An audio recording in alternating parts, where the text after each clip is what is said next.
dear students. How are you all? Hope you all are doing very great. Today, let's start the new chapter of class 4, which is chapter number 10 about weather. Weather is the condition of the atmosphere surrounding us. Okay, हमारे चारों तरफ जो atmosphere है, उसकी day to day condition को weather कहा जाता है. The weather changes very quickly. Weather जो है बहुत जल्दी change होता है.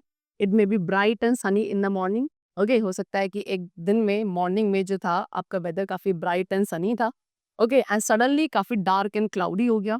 Okay, so it changes from day to day. Weather जो है day to day change होता है. Sometime hour to hour भी change हो सकता है. You can feel the weather is windy, rainy, foggy, sunny or cloudy. आप weather को feel कर सकते हो कि कभी आपका weather windy है, rainy है, foggy है, sunny है या cloudy है. So India's winter months, यहाँ पे आपको given है इंडिया में winter months कौन से होते हैं? November, December and January. But Australia में जो winter months है that comes in June, July and August. Hot, cold, humid, rainy, cloudy, windy. Okay, ये सभी क्या है? Hot, cold, humid, rainy, cloudy, windy. ये सभी डिस्क्राइब करते हैं एटमॉस्फेयर की डिफरेंट कंडीशंस को. And this is what is called weather. Role of the sun. अब वेदर की इन चेंजिंग कंडीशन में सन का क्या रोल है? Let's discuss about that. Sun and the movement of the earth play an important role in the change of weather. ठीक है, सन and उसके अलावा जो अर्थ का मूवमेंट है अराउंड द सन, वो एक बहुत इंपॉर्टेंट रोल प्ले करता है वेदर के चेंज होने के लिए. ठीक है, we know that the earth's rotation on an axis causes day and night. ये हमने पहले भी पढ़ा है कि अर्थ की जो रोटेशन है अपने ही इमेजिनरी एक्सिस पे, उसकी वजह से डे एंड नाइट कॉज होते हैं. ड्यूरिंग द डे, अब डे टाइम पे सन की रेज जो है वो लैंड, एयर एंड वाटर को हीट अप करती है, जिसकी वजह से वेदर काफी वार्म हो जाता है. एंड नाइट टाइम पे land, air and water cool down हो जाता है, जिसकी वजह से नाइट्स आपकी प्लेजेंट एंड कंफर्टेबल हो जाती है. ड्यूरिंग समर सीजन में the days are longer than in water. और जैसे हैं कि समर सीजन में जो डेज है वो काफी लॉन्ग होते हैं as compare to winters. And therefore इसीलिए जो सन है वो अर्थ को ज्यादा वार्म अप करता है in the summer season as compare to winter season. Now the sun also changes the state of water. Sun जो है वो वाटर की स्टेट्स को भी चेंज कर सकता है.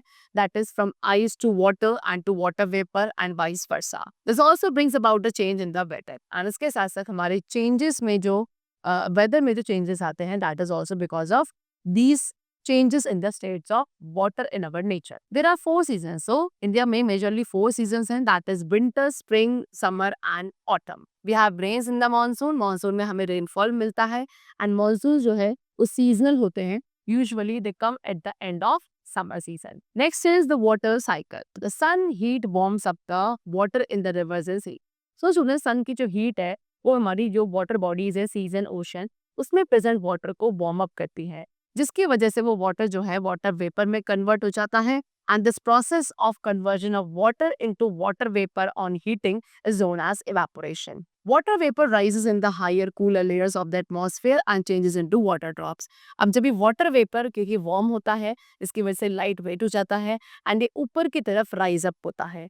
जैसे ही ऊपर जाएगा हाई ऑल्टीट्यूड पे, वहाँ पे कूलर एयर प्रेजेंट होती है, जिसके कांटेक्ट में आने से सारा वाटर वेपर दोबारा से वाटर ड्रॉपलेट्स में चेंज हो जाता है.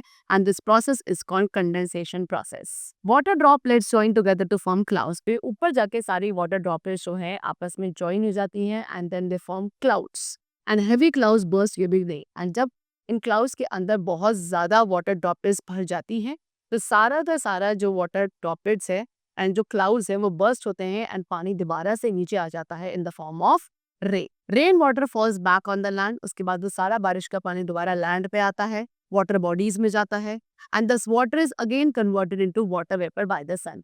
दोबारा से फिर वो वाटर जो है वाटर वेपर में कन्वर्ट हो जाएगा by the heat of the sun and then the same cycle goes on and this continuous cycle repeats again and again which is called water cycle. See students, what they have given you, the climate is different from weather. Climate जो है वो weather से different होता है. Climate is the average condition of weather over a long period. Climate क्या है? किसी भी एक particular period place पे एक लंबे समय तक जो average weather conditions वहाँ की रहती हैं, उसको कहा जाता है climate, है ना. And climate जो है in long term change unlike weather. Next we have the wind. The heat energy of the sun heats the air near the earth. अब सन की जो हीट एनर्जी है वो अर्थ के पास जो एयर है उसको हीट अप करती है एंड हॉट एयर जो है वो स्प्रेड हो जाती है एंड काफी लाइट वेट हो जाती है. The light hot air rises up. And उसके बाद अब क्योंकि ये जो एयर है लाइट है हो चुकी है ना, ये ऊपर की तरफ राइज अप होती है and at the same time जो कूलर एयर है वो क्या फ्लो करती है downwards to take its place. The cooler air, अभी जो कूलर एयर फ्लो करती है इसी को विंड कहा जाता है। एंड इस तरीके से सन जो है it also causes the winds to blow. Effects of weather, weather के क्या क्या इफेक्ट्स हैं, यानी कि वेदर कंडीशन में जो चेंजेस आते हैं वो हमारी लाइफ को डिफरेंट वेज में अफेक्ट करते हैं। Like the heavy rainfall causes flood which can damage our house and crops. अगर बहुत ज़्यादा बारिश होती है उससे फ्लड्स आ सकते हैं जो कि हमारे हाउसेस को, क्रॉप्स को डैमेज कर देते हैं। ड्यूरिंग विंटर, विंटर्स में जो फ्लाइट्स एंड रेलवे सर्विसेज हैं वो डिले हो जाती हैं because of the heavy fog and some time कभी कभी इनकी वजह से एक्सीडेंट्स भी हो जाते हैं। Then frost frost and hail, frost and hail से क्या होता है, फार्मर्स से क्रॉप्स को काफ़ी हार्म होता है। And heavy snowfall block the road, अगर बहुत ज़्यादा स्नोफॉल है तो उससे भी रोड्स ब्लॉक हो जाती हैं जिसकी वजह से लोगों को घर के अंदर रहना पड़ता है। So this is how the changes in weather condition affects our daily life also. So the chapter is completed over here. I hope it was very clear to you. Let's meet in the next class. And then take care and thanks to everyone.